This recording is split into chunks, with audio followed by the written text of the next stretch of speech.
Good morning, boys and girls. I am sharing work. I've got Mrs Meekings is joining us. Hello. Which is nice, isn't it? Good old Mrs Meekings is in.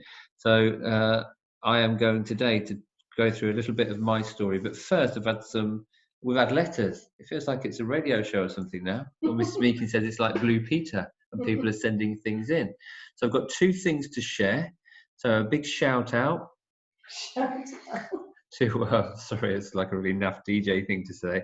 Big shout out to the to Chris Keeble. Hi, Chris. Thank you. One of your parents, mum or dad, sent this through on the left here, and then Denzel, you can see here from Miss Anderson's class, sent his on the right. So I'm just going to read Chris's, and then I've asked Mrs Meekins to listen and give you some feedback, Chris. So you'll have to forgive me because it's your handwriting and. If I make any mistakes. So this is Chris's work from the last couple of days. The wind whistled through the shacks, bringing an aroma of crisp leaves, declaring that summer had finally left. With it, a soft pink nose extended from a lump of shaggy fur. But he was not alone. Or that was not alone, so it might be. A fleet of dogs was situated in kennels carved from the writhing roots of the wise oak tree. They once roamed free, but now they were confined to a big wooden box. Their barks of happiness morphed into tears of sorrow and despair. If someone was to approach, then the crunch of leaves would give the game away. It was impossible in autumn. Miss Meekins, what do you think? That's his first paragraph. What I'm really impressed with there, Chris, is the way that you've weaved the senses in. Was that one of the objectives, to use your senses? It was, yeah. On day one, we planned what you could see, what you could feel, what you could hear, and what you could smell. Well, Chris has done that really, really well, and quite subtly as well. I noticed aroma, so we've got the smell. There was the sound of the leaves. Talked about a soft pink nose, so he's got sight and maybe touch there as well. Well done, Chris. I'm a bit worried about these dogs. So that makes me want to read on, which is good. So I will read on because there's a second paragraph that Chris has sent through and see what happens, see the story develops. Also notice some alliteration in that first one, which I used, so you've copied that, which is really good. He was big enough, so this is his second paragraph, you can see here, he was big enough to fill the shelter, but not strong enough to break free of its grasp. There was an aura of boldness about him, but nobody could pinpoint where it had come from. Was it his huge heart? Maybe it was his knowledgeable brain. It was most likely to be the case that he had gone through so many horrible things that he didn't seem to be fearful of anything anymore. Whichever it should be, there was always an upturned smile on his face. Wow, he sounds like a really resilient dog, and I'm looking forward to seeing what happens. I am still worried about him and his friends, but he does sound like a very resilient dog, and I know that the story is going to develop really well. Well done, Chris.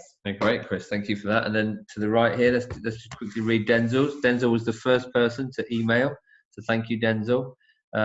The big fluffed sheepdog was covered head to toe in what seemed like mountains and mountains of fur. His dark eyes were unnoticeable as they were also covered in this soft but untidy mess. Its personality was different compared to some dogs. It was very calm and never barked at any people.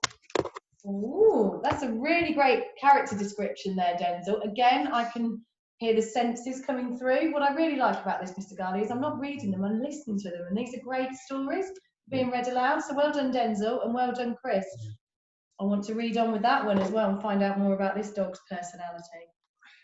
Right, so this is the if you remember on, well, I'll lose track of the days because I'm always a day ahead.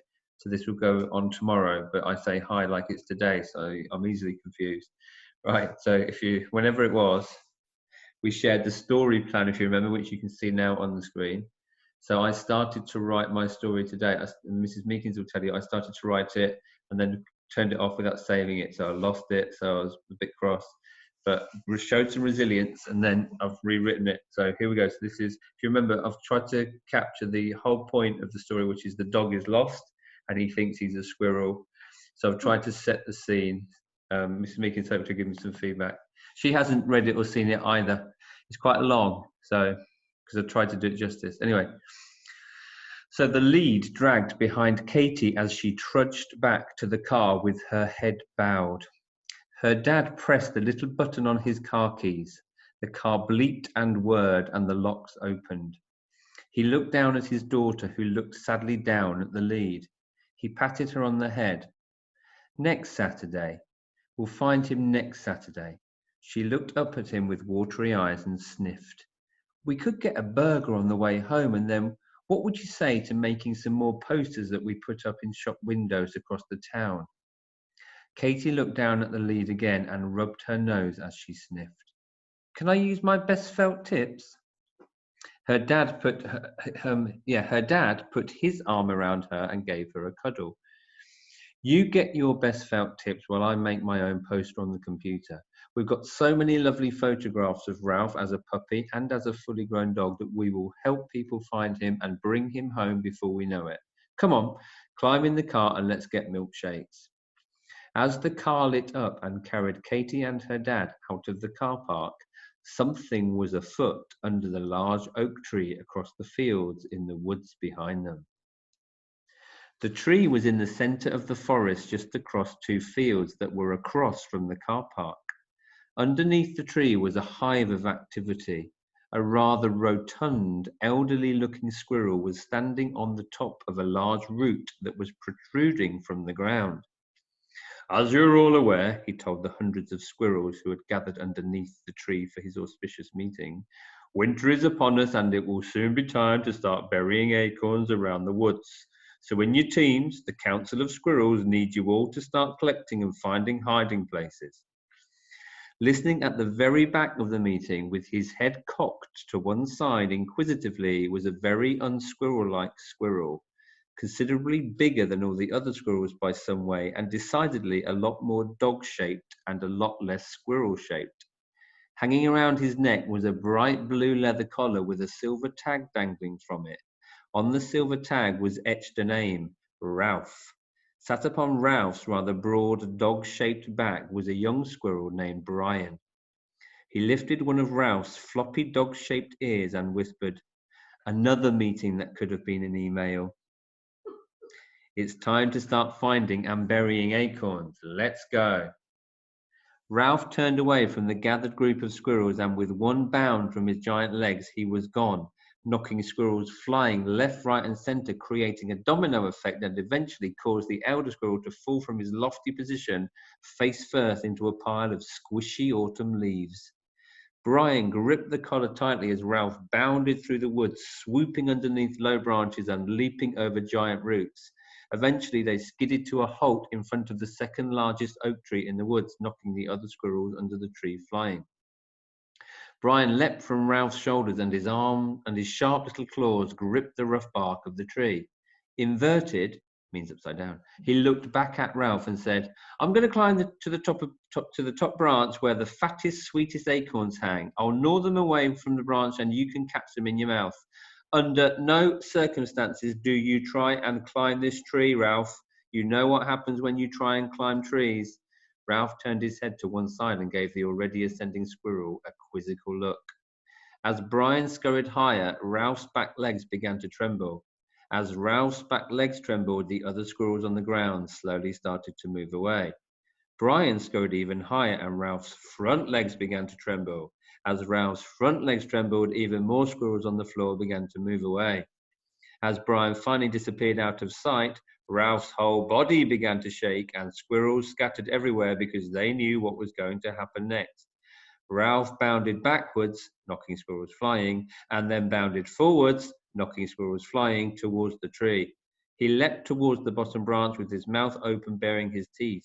He felt like he was flying, and to the squirrels on the floor, he looked like he was flying. Airborne, he snatched at the bottom branch, missed, and began to tumble towards the floor. He landed and knocked squirrels everywhere. Ralph lay on his back, panting.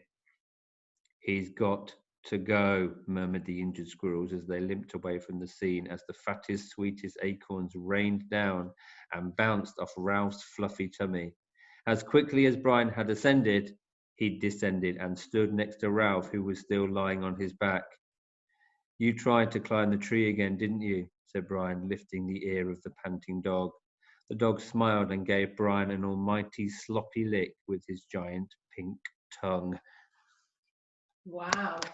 I enjoyed your story, Mr. Garlic. Now, thanks to Denzel and thanks to Chris, I knew that the story was about a dog, but what I liked at the start of your story was you created that suspense. We didn't know who Katie and her dad were looking for.